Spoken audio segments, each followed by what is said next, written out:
But now it becomes like, oh great, if I do this, he's totally going to shadow counter me. And it's just smart to use it against other shadows coming in that you block, but you don't have to. You can use it at any point. You can choose to save your meter. You know, you gotta burn it. Right, and the cool thing is because people fall into patterns when they play fighting games in terms of the moves they use. Generally, after a while, you can read that somebody always does, like, I always do, like, a light kick into, you know, a light triple axe or something like that, a crouching light kick.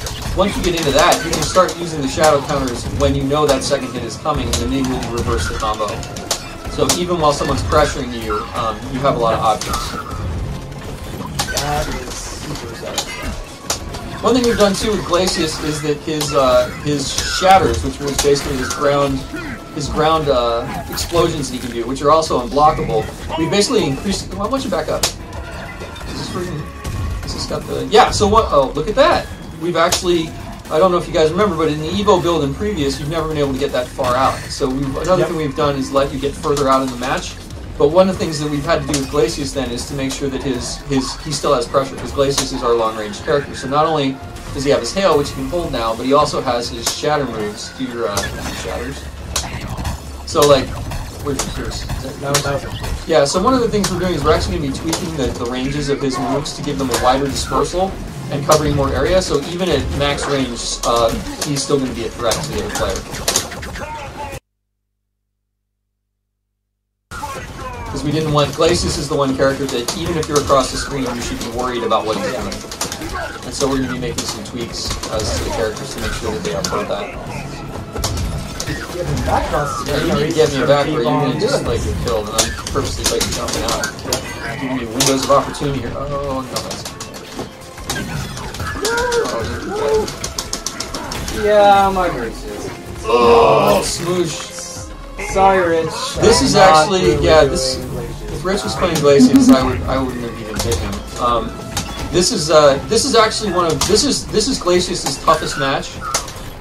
We've had a lot of good, and this actually could be a really challenging match for Thunder because he has to get in, and you have to get in safely, right? So while I can do Sama mission to Skyfall to try to get closer, I have to be really careful because Glacius I have to wait for him to do something, otherwise I can't really bait it out of you.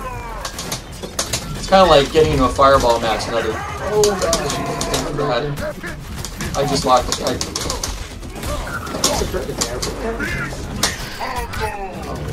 really? You can put on some armor? That's gonna help? That's gonna help? Oh god, ow.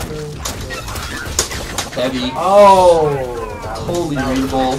So, one of the things you get used to in this game definitely is being able to read the breakers. So, Torin went heavy that time, which Glacius has this really telling punch where he rears back his hand in the first attack on his auto, making it really easy to counter. And like we said, we sped up the timing such that all of the autos are a lot faster on lights. You can still read them if you're looking for them, but basically you'd have to be hovering over the buttons. So if you're not hovering over the buttons, you're not gonna be able to catch lights. Oh shit for death! Ship death. Oh, he's bad. Oh well. So awesome. Scream victory. So awesome. Oh, that's kind of embarrassing. Why did I? How long have you been on this project?